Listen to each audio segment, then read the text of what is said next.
Investors and traders, welcome to the channel. Market chart pattern today is 9th of April 2025. Hope everyone is having a fantastic day.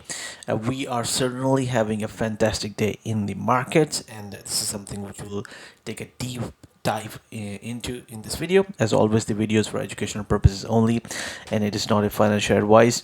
So let's have a real quick recap how the major indices did in today. So this is from the report which my system generates, and we saw nasdaq 100 cash jump by over 12%, S&P 500 jump by 9.52%, and the Dow Jones Industrial was up nearly 8%. This is the world indices now, so Hong Kong's Shanghai index. It was closed in the positive territory. So, of course, this is before the news came out from the White House with regards to the pause on the tariff.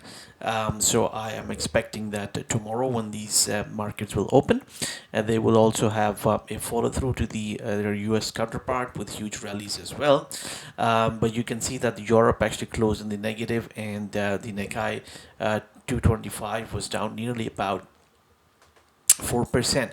But the biggest losers on the day have actually been the volatility indices, such as the VXN, which is the volatility index similar to VIX, but for NASDAQ specifically. And then the VIX index was down about 36%. So that's a huge. So what this shows is that with this kind of relief news coming in, and the tariffs actually going at the back burner for some time, the market felt relieved, and we saw huge rallies in the indices, and of course these volatility indices, they had a huge pullback. But let's not forget, if we just take a look at the quick look at the weekly returns, we can see that this is how the Nasdaq is returning. It's right at the top again in the US indices, and on the month to date basis, the VIX and the VXN, they are still up quite a bit actually. So I think we'll have to wait and see how the move continues, and whether we're going to see the follow through, which is quite likely because it's a strong move, and which we'll discuss further in the video. Then we can see some of these volatility indices actually pull back further, and on the year-to-date basis you can see that they are fairly high as well, and it's only the Hong Kong Stock Exchange Index which is actually positive. So that is a pretty interesting perspective. Now, before moving on, we also can have a real quick look at some of the key stocks. So these are coming from my systems report generated at the end of the day as well. So these are the top 10 stocks which the system has picked up, which actually beat the S&P 500 by quite a fair amount of margin. So the S&P 500 cash was up 9.52%, but some of these stocks, such as microchip technology and semiconductors, it was up 27%.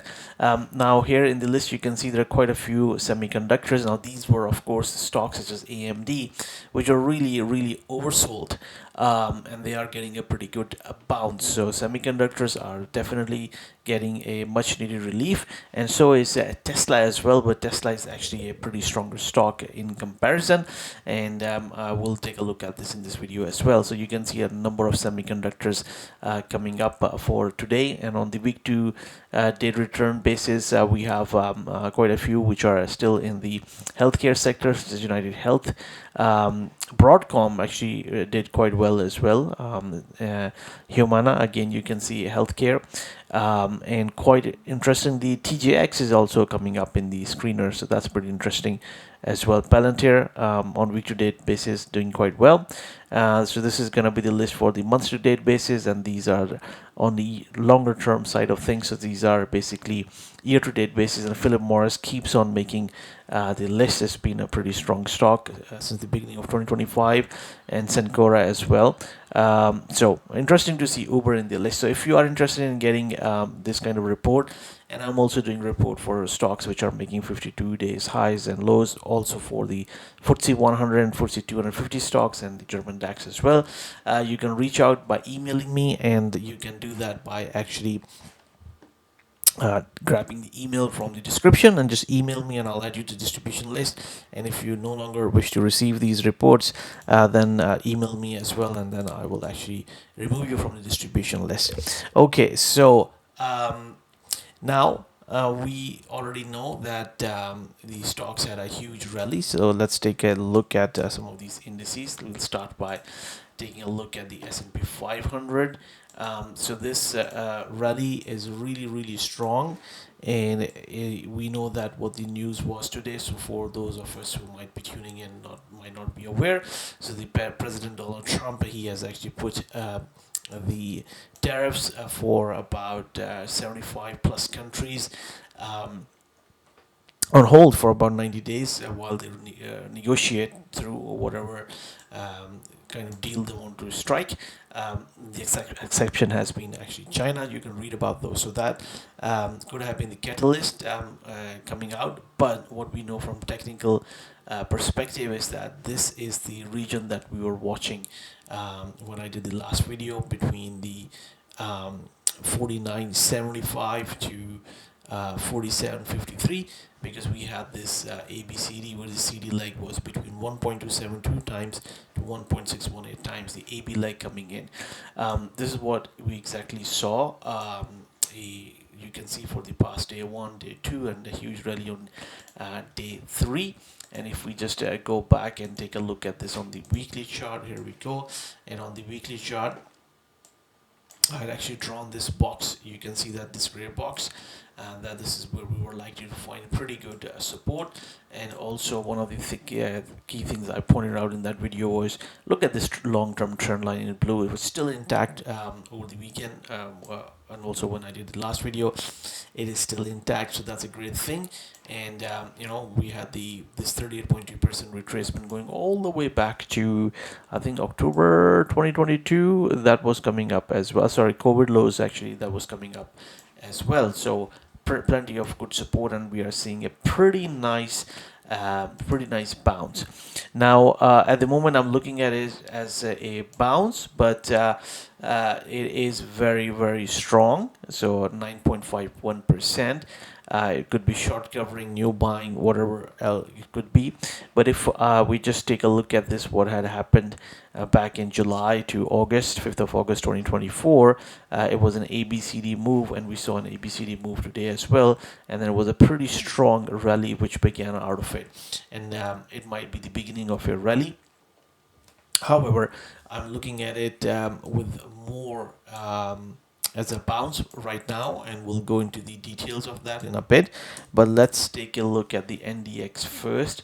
So this is the NDX, and there you can see on the daily chart we had a nice ABCD right into this zone that we were watching for. So I'm going to remove this question mark, because this is exactly where we went. And also I'm going to go through some of the key stocks, the technology stocks that we follow, and also Goldman Sachs and JP Morgan, because those stocks also made some really key ABCD patterns. So this is actually a pretty important major low or a bottom which has come in. And a number of these key stocks that we like to follow, they are actually also hitting these major patterns as well of their own. So it's going to be really interesting. So look, this is where the 61.8% retracement was. We have this nice ABCD. Confluence of two ratios and pattern is always something we pay very close attention to. And we had 38.2% retracement going all the way to the COVID lows, coming a little bit higher as well. And if we just take a look at this from the biggest correction that we had seen in 2024, July to 5th of August, it was an ABCD. So we have an ABCD as well. So now the question really becomes whether it is a correction which completed, or it is part of a bigger bear market move. So are we still in a bear market? And maybe it takes a corrective form, maybe rises higher here, then move lower, or maybe even can make new highs. So this is something which we're going to talk about. But first, let's take a quick look at the yeah, weekly chart as well. So here we can see that it's come right into this low, which was the point B structural support, and bounced really well. Of course, the week is not over yet, but it is we are in the middle of the week, so 2 more trading days to go, and anything can happen. Okay, so a pretty strong bounce right now. So what I'm going to do is I'm going to actually take you guys back to this presentation that I had done on 9th of March. So here we go. So the video is available in the archives. I will put a link in the description and also in the captions toward the end of this video. I highly recommend you actually watch this video. I think you'll find it very informative. And here what we are looking at is basically the condition that if NASDAQ 100 closes below its 200-day moving average for the first time in a long time, and in the next 10 trading days, if it closes more than 4%, then what we have seen is bigger moves to the downside have taken place. Now there have been scenarios in the past. So one of them is actually 1990. And here what happened was that in the early 1990s, so around here this time, the market actually closed below its 200-day moving average for the first time in a long time. And then what we saw was over the next 10 trading days, the market actually closed or declines more than 4% to the downside. And then what we saw was a really nice rally. And in the later part, in the middle of the year, in fact, this took out the new highs, and then after that, moving into July time frame, this is when the real move started to the downside, and you can see that this is where we had this big recession coming in 1991. So that is one possibility that we could see some really nice rallies come in, but they might still be part of a bear market. And this suckers rally, as I mentioned here, it was actually a bear market rally, so that possibility still exists. That is scenario one. If we are looking at a bigger bear market, which could still be the case. A little bit early to say after this bounce. And then we had seen this happen in mid 2000 as well. So the market closed below the 200-day moving average for the first time in a long time. And in the next 10 trading days, which is approximately 2 weeks, the market declines greater than 4%. Then we had a nice rally as well, and you can see that it went to 61.8% retracement, towards the autumn fall season, and then that's when a sustained move to the downside started. So really strong moves, happening right here. But the market is not able to get about 61.8% retracement. And then we have another example of 2008. And now this one is a little bit different, because here the market had a pretty significant decline, about 25%, and this is about a similar decline to what we have seen now. So that was wave A. You can see that. So what we like to label as A, point B, or in Elliott waves term, wave A. And then we had a very nice rally. You can see that this rally, just eyeballing, I don't have it marked here, was about 61.8% retracement by looking at this. But it was a bear market rally, and then this is when the C wave in terms of Elliott started, or the CD leg in terms of the methodology that we like to follow in pattern recognition, and it was a huge bear move that happened. So we have these three scenarios, and then the latest one happened in 2022 as well. You can see same conditions exist, and we had a huge rally, but we are not able to get anywhere, and any rallies or the bounces, they were just bear market bounces. So what we are seeing right now is, I'm just gonna put this away now. This huge rally that we are seeing today, let's see what sort of form it could take. So we have seen 3 to 4 scenarios.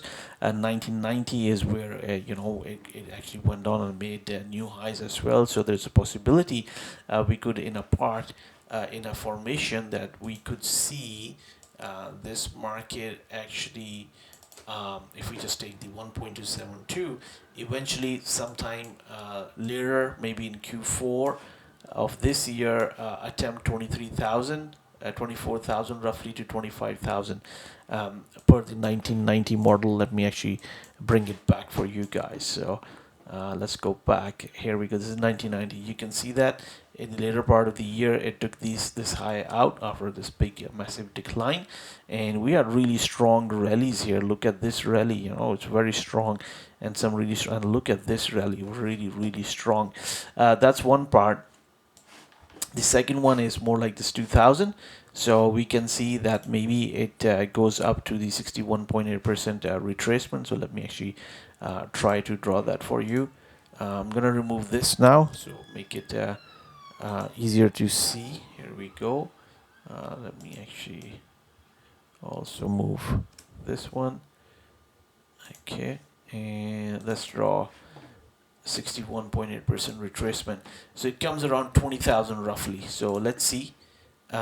What I think is with this kind of strength in the move, there's a possibility it could even go to the 78.6% retracement. So that kind of 20,000 to 21,000. This is the region we should be really carefully looking at. But it might be the 1990 scenario which could be at play. And then we have this something like 2008.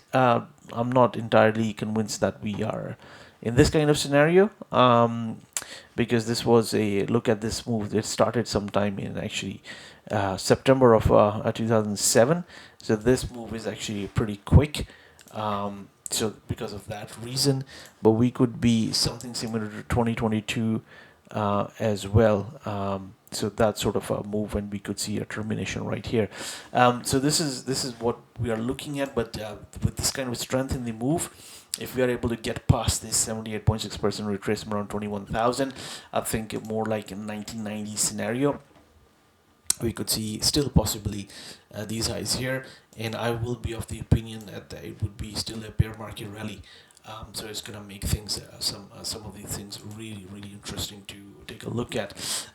Okay, so the futures, they did pretty much the same. Here you can see that they have opened up just now, and they still look strong here. So with that, what I'm going to do is change the format a little bit. I'm going to just show you the 10-year treasuries chart, and then we'll move over to some of the key stocks, tech stocks in particular. So TNX, this is the symbol for 10-year treasury note.